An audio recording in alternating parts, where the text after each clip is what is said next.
खुलुमबाय स्टुडिअ दं आं राकेश रामसियार बे समाव नोंथांमोननो बिसायख'थिनि आगु आपडेटखौ थामहिनबा उफ्रा बिसायख'थिनि आपडेटखौ नोंथांमोननि गेजेराव होबाय थादों मोनबा विधान सभानि आसामनि मोनबा विधान सभानि लाइव आपडेटखौ नोंथांमोननि गेजेराव होदों दलाइ विधान सभा बे दलाइ विधान सभायाव बे समाव ब्रैथि थामहिनबा 4 राउन्ड भट सानखोआ जाबाय आरो बेनिनो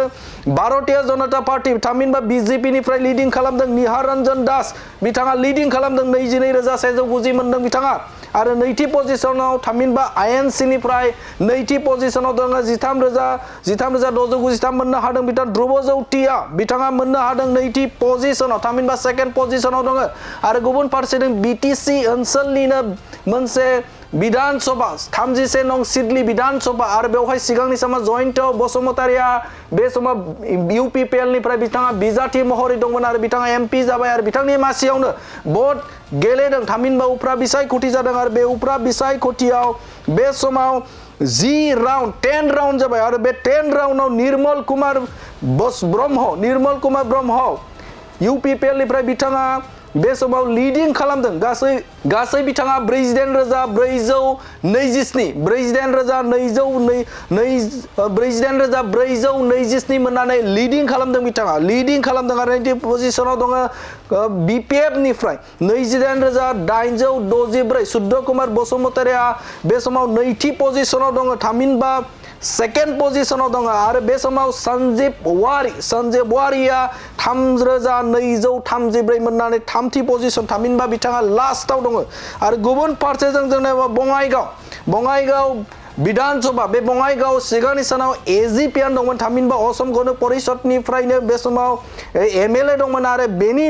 बेनिनो बे समाव असम गण परिषदानो बेवहाय लिडिं खालामदों आरो 8 राउन्डआव बे समाव भट साननाया सोलिबाय दं आरो बेवहाय दीप्तिमय चौधुरिया 33,938 मोननानै बे समाव लिडिं लागासिनो बिथाङा आरो बे समाव नैथि पजिशन थामहिनबा बे समाव सेकेन्ड पजिशन दङ आईएनसी निफ्राय ब्रजेनजित सिंहा बिथाङा सेकेन्ड पजिशनाव दङ बे समाव नोंथांमोननो लाइभ आपडेटखौ नोंथांमोननि गेजेराव होबाय थादों थामहिनबा फरायथिना फोरमायदों दे बबे बियाबाव सोर बेसेबां मोननो हादों बिहालियाव बे समाव लिडिंआव दङ भारतीय जनता पार्टी थामहिनबा बीजेपी निफ्राय दिगन्त गथवाल बिथाङा 36,578 मोननो हादों 9 राउन्डनि भट साननाय बे समाव सोलिबाय दं आरो बे समाव आईएनसी निफ्राय सेकेन्ड पजिशन जयन्त बरुवा बिथाङा 29,238 मोननानै सेकेन्ड पजिशनाव बे समाव मोननो हादों थामहिनबा दङ बे समाव गुबुन फारसेजों जुदि नोजोर होयोबा सामुगुरियाबो मोनसे नोजोर होनो गोनां गोलाव सम बेवहाय आईएनसी निफ्राय लिड खालामदोंमोन थामहिनबा आईएनसी निफ्राय देरहाबाय थादोंमोन आरो बे समाव बे सामुगुरियाव माबायदि जाना दं सामुगुरियाव नोंथांमोननि गेजेराव फोरमायनो नागिरदों फिन आरोबाव आईएनसीआनो बे समाव लिडिं खालामदों सामुगुरियाव आईएनसी नि तानजल हुसैना बे समाव लिडिं खालामदों 4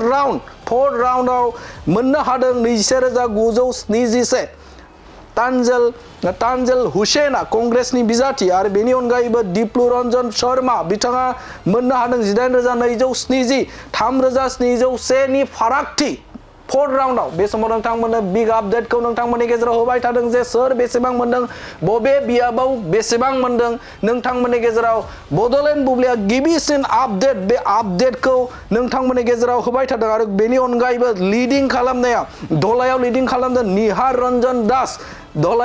रंजन दास भारतीय जनता पार्टीनिफ्राय सिडलीयाव लिडिं खालामदों निर्मल कुमार ब्रह्म यूपीपीएल निफ्राय लिडिं खालामदों सिडली विधान सभायाव बङाइगावआव लिडिं खालामदों असम गण परिषदनि दीप्तिमय चौधुरिया आरो गुबुन फारसेथिं बिहालियाव लिडिं खालामदों दिगन्त